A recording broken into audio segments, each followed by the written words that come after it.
Hello, my name is Carlos Gonzalez. I am an ELL and English teacher over at Dundee Crown High School. I'm also an ELT member, which means I belong to the English leadership team that decides on communicating information about curriculum changes towards the teachers at our high schools. And I work for a community school district, D300. Let's go ahead and begin. So let's just kind of go over our agenda today. We're going to be discussing text choices moving forward. I'm going to go over a proposal that I have for our text choices. We're going to look at our demographics of our school. I'm going to look at some of the research behind my text choices, and then we'll go over the rationale and the text choices that I have, and then just some further recommendations for our units. Just some objectives again. We're going to review the current curriculum, revisit text choices, discuss the demographics, reasoning, and research behind our proposed curriculum changes.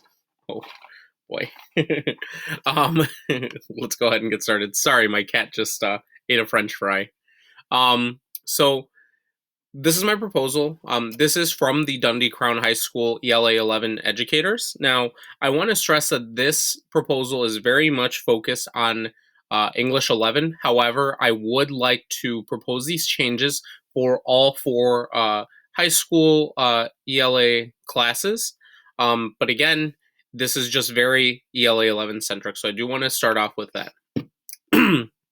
So we will go over all four units that we cover in junior English. We'll talk about rhetorical analysis, informative writing, literary analysis, and argumentative writing. I'll talk about those text choices. But basically, my proposal is this.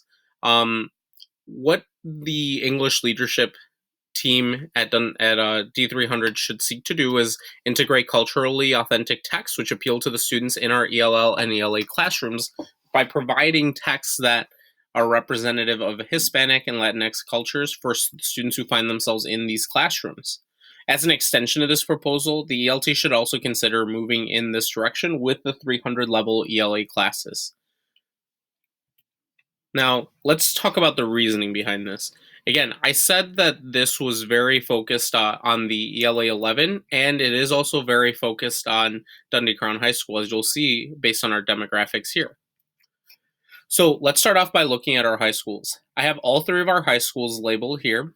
Our enrollments are across the board a little different, but as you can see, based on race and ethnicity, Hispanic and Latino students are the largest group of students at Dundee Crown High School, followed up by 27.5% white, 6.8% black, 2.5% Asian, and 2.3% two or more races. Jacobs High School is the exact opposite of that, where we see 63% are white, 20% are Hispanic, 8.9% are Asian, 3.7% are two or more, and 3.3% are black.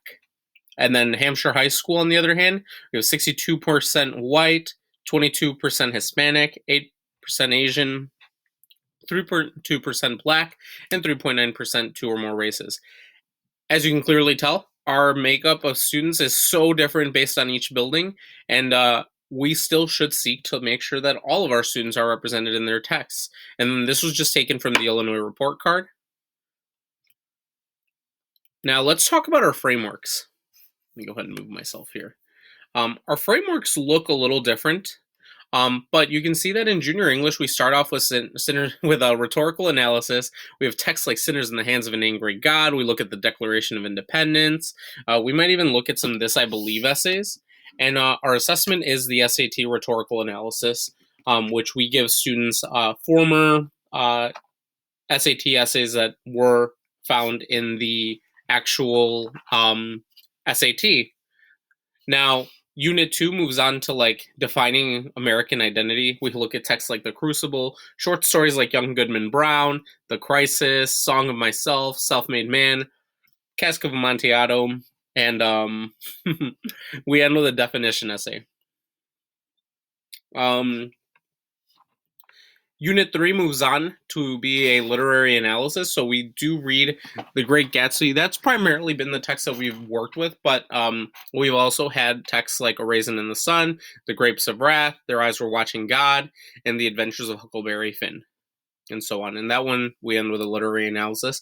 And then Unit 4 ends up being an op-ed. where we have the students kind of find their own articles. We give them access to New York Times, and they look at the op-eds that are there, and they essentially analyze them for structure, and they learn how to cite sources, and then they come up with their own op-ed. Now, this is kind of the direction that I want to be moving forward.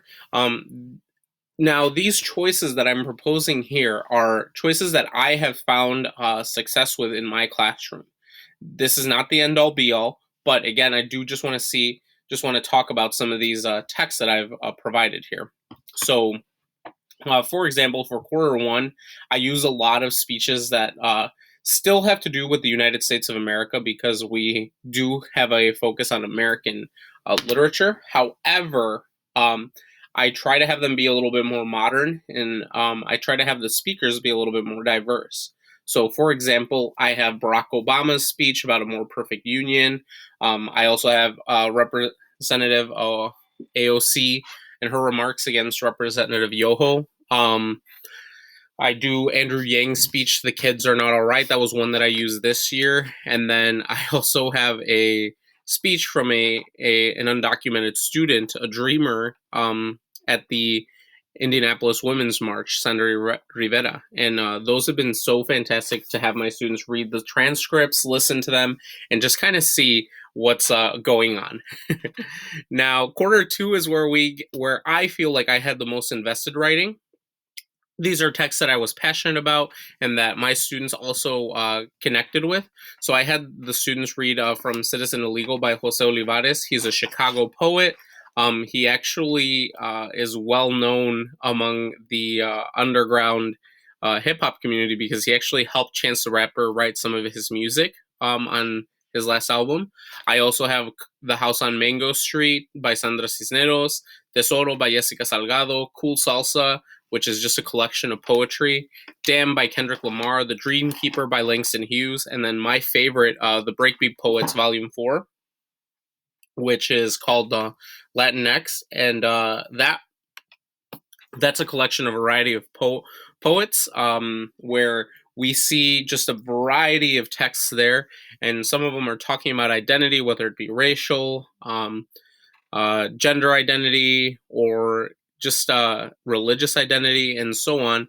And so instead of just grouping everything into American identity, I would like to see that we kind of just talk about identity as a whole and have the students define identity.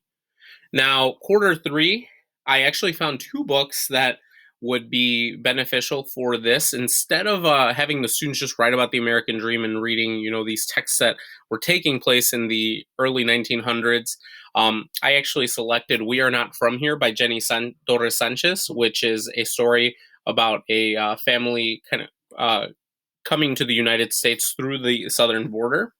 And then I also have "All the Stars Denied" by Guadalupe Garcia Macal, which is a story about a family who are immigrants here in the United States. And then finally, for quarter four, I think that's the only unit that I would choose not to touch because my students tend to choose what they want to read, and so it's nice to just give them that option. Oops. Now let's compare the text. So I talked about how like these current choices that we have, why I'm attacking them. Now I am all for the current classics, but I mean the truth is like The Great Gatsby doesn't really offer any sort of representation for our students. Anytime there is mention of a black character, it's usually with some sort of negative negative term towards the student. So I know there's times when characters who are black are referred to as bucks, or they're called the inferior race, and so Tom Buchanan does a really good job of that. Again, the authors themselves aren't necessarily the most diverse. I mean, Arthur Miller's play The Crucible is fantastic, but again, the only character of color there is a slave, and she's not properly presented. They kind of blame her as the witch of that text, and so, like I said, I think it would just be best if we found texts where the protagonists themselves are kind of properly lighted and well represented.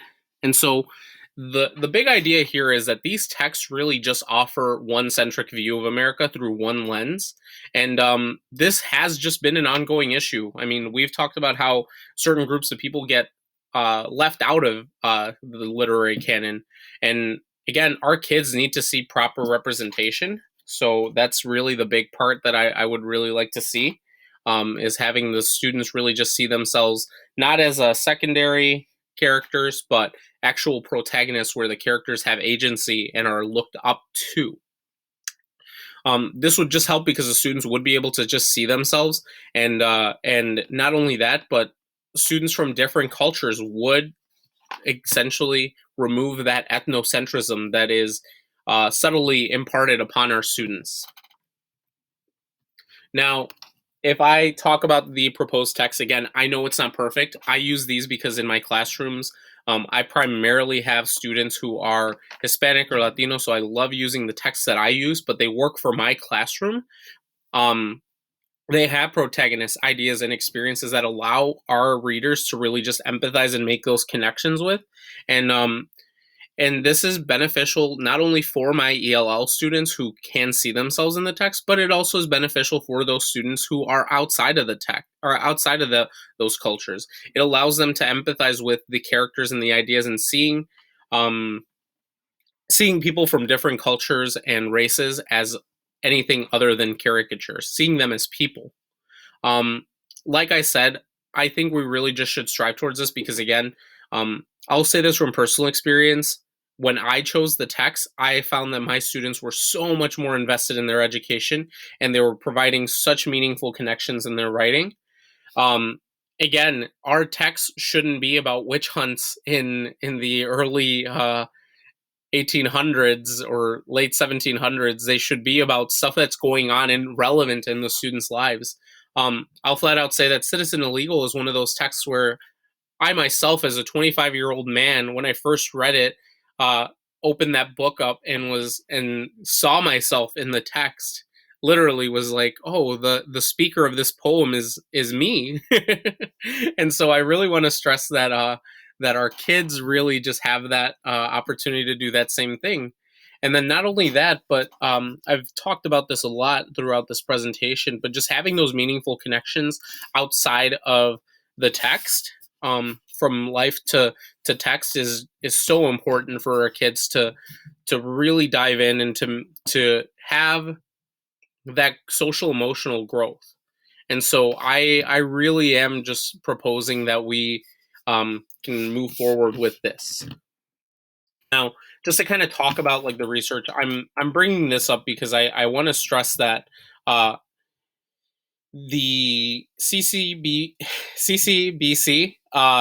actually found that there were 3,300 books that were published just last year by Black, Indigenous, or people of color. And with this in mind, we really should seek out these resources. We, as a district, moving forward, should really strive towards including these resources in our classrooms and into our text sets. As I mentioned earlier, our current text selections are reflective of this trend, where like we have more books and texts that are not written by people of color, Black, or Indigenous writers, and so I really want to have us move towards a point in our curriculum where we have all those different types of writers and cultures represented. Um, the big part is that, or the big takeaway that we should have is Walter Dean Myers writes this in a New York Times article, is that books transmit values. And with that said, like our books need to subtly show our readers that there are a variety of people, as there are a variety of readers. As you saw from my makeup, if we had 10 students and we took or 30 students at each of those high schools. God, that'd be a dream, right? But if we had 30 students all across, would all of them be able to see themselves in those books if we put them all together into a classroom? And would they be able to see each other or see themselves in their classrooms? That's the big question. Some of the benefits of having multicultural literature. This is from Multicultural Literature and Young Adolescents, a kaleidoscope of all opportunity. I'm not going to go over and read each one of these points, but the big part is that uh, having multicultural text just gives students a broader view of the world. It lets them see themselves outside of their own realm.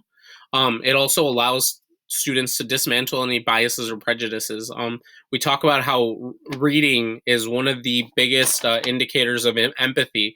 Those who tend to read more tend to have more empathy towards others, and so just dismantling those biases or prejudices that may have been built up through reading is really should be our goal.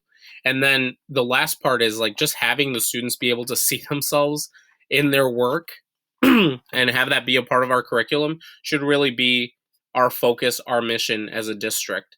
Um, I, as a teacher, can go out of my way and read all of these books, but if we're helping other teachers by removing that next step, it's only going to help in the classroom. We're going to see teachers who are less less worked, and we're going to see students who are enjoying themselves more in the classroom as well. So where do we go from here? I know I talked a lot about all this stuff about multicultural lit, but like I said at the very beginning, I would like to see this move on, not just in the ELA classroom, but in my ELA classroom, but in all of the ELA classrooms. And so one way that we could use is both of these sites that I linked on here. They're both tools that are really helpful for educators to look for books that are relevant to young adults in terms of themes, characters, and so on, and they are reviewed. And so if we could just review our units and kind of go over and see which texts would fit in where, we could find them and start to look for them. And that's really the big part that I'd really want to stress is that we start using some of these tools to build our repertoire, our text sets in the classroom. And then if you have any questions, feel free to email me. It's carlos.gonzalez@d300.org, so you can contact me there. And there is one last thing I did want to talk about. If we wanted to take the task of really just finding our text ourselves, I came up with 3 criterias for the text. So having diverse representations, obviously having characters and settings that are reflective of the cultures and experiences of students, the relevance, making sure the students can see themselves and others accurately, to really just have them apply lessons that they consider important. And then the complexity, obviously making sure that they're challenging, that they're grade level, and that it's not only based on Lexile, but that the content is appropriate. Um, that we can talk about it, that we can write about it in the LA classroom, because that is our goal. Our goal is to get our students to read, write, and think. And that's really the major criteria. And then just my works cited, in case you have any questions, some of the articles that I cited and used. And otherwise, I hope you guys have a great day. Thank you for listening to me, and thank you so much for letting me be a part of this.